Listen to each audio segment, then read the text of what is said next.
Hey guys, this is Soulwolf08 here, and with the new fighting games that are coming out really soon, slash already are out, we're getting a crazy amount of new fighting game players, so I kind of wanted to welcome you guys and help you guys out in that beginner section variety, just because I know when I was starting out, it can be very stressful figuring out all this BS. So let's get right into it.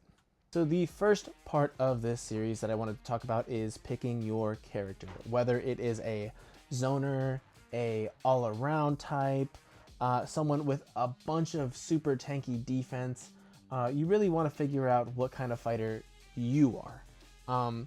Now, if the character, say it's something like this, Invincible versus, and you love Invincible, the show, and you have been dying to play as Alan, but for some reason you just really want to play a zoner, screw it, do both. You don't have to be stuck to one thing. And in that same situation, if you really like zoners, but for some reason you only want to pick one character and you just really wanted to play Alan, play Alan. You don't have to like cement yourself into one thing. That's one thing that a lot of newcomers do. You cement yourself into this one thing and then the game's no longer fun. It becomes a chore. So one, find a character that you find is fun, that suits your playstyle, and that you like. If you just want to be flashy and pick a character that just has really cool things, go ahead, pick them. In tag fighters, you pick multiple characters, so even better. If you have multiple characters that you do want to play as, granted, you do kind of want to look around and see if there's any synergy, because if your team doesn't really work, you can always swap someone out for something, but that way you can play as much of the characters that you want to play as you want. And if for some reason that synergy that you really want is not working, lab, because usually there's something that you can figure out where you're like, okay, this is kind of working. But yeah, to sum that all up, if there's a character you really want to play it. If not, go to what your strengths are. If you want to rush in, go ahead and pick someone who's a bit tanky, who's a bit fast. If you want to stand back, go ahead and pick a zoner. But it's super fluid. You can always swap. My biggest thing is don't let the mindset that you have to stick with this character the entire time. The next thing I want to get into is your neutral game. Your neutral game is anytime you are in this position where nobody's really full on comboing anyone yet. You're not really getting super like pressure fully. You're in neutral. Nobody is. It's balanced. So the big thing I really want you guys to focus is, one, your big moves, how much range you have with each of these moves.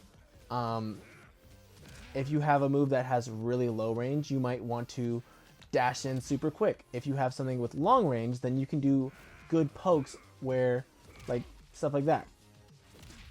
If you have your long range, if he goes for a short move like this, it'll whiff. But if it goes like this, it'll hit. So understanding, one, that movement as well as your range for your moves is big. To tag into that, when I'm talking about your movement, I want to talk about when you are learning your movement, you want to learn your game-specific slash character-specific movement. Games like this, Invincible Versus, you have different characters who can fly, you have special dashes, you have boost dashes that propel you across the screen. Tekken, you have your 2.5D fighter where you can sidestep and do all those different things, as well as, certain characters have different moves that can kind of propel them forward a little bit. Even down to Dragon Ball FighterZ, one of my favorite games. You have your Dragon Rush that isn't always safe, but if you do it in a right, timely manner, you can get a few hits off and really get into that pressure. Last thing I want to talk about for today is learning your character's moveset. Whether it's Tekken with its 200-ish moves and more per character, or if it's Mortal Kombat with its like 20 moves per character. Make sure you know exactly what your character can do, how to do these moves, so you can add everything to your arsenal. Because one, if you do 3 moves in a game, that's going to be so easy to block. If you don't understand how to do your different specials, like this, like this, like this, how do you expect people to, you know, struggle when you're fighting you? They're going to know how to block everything you're doing if you're only pressing like 3 moves. On top of that, if you don't know your moves, you're going to catch yourself mashing the buttons a lot. And by mashing buttons, most games aren't going to let you do any sort of combos. Let's be real. Most games aren't going to let you do combos. You might get a 1 to 2 hit combo in games like this, where everything can kind of like try and, you know, hit into something. You can just combo by doing that. It's fine. But then it comes into the point where you're not really understanding how to do these combos, so you can't extend them later on, or you can't tag like you might actually want to. And not all characters will be able to do that as easily, especially in this game, like even in this game. So by understanding your moveset, you can make sure your opponent is always on the ropes because they don't know what is coming next.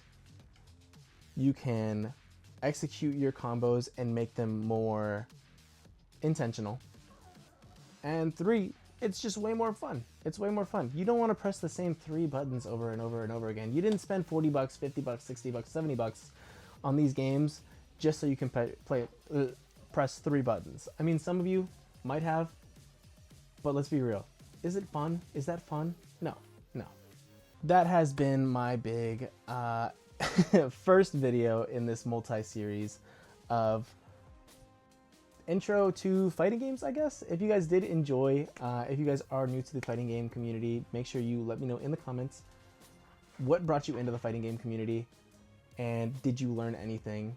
If you guys have been in the community, let me know if there's anything I missed, anything I should bring up in the next video. Don't forget to like, comment, and subscribe. I'm trying to hit 100 subscribers, and I'll see you guys in the next video. Peace.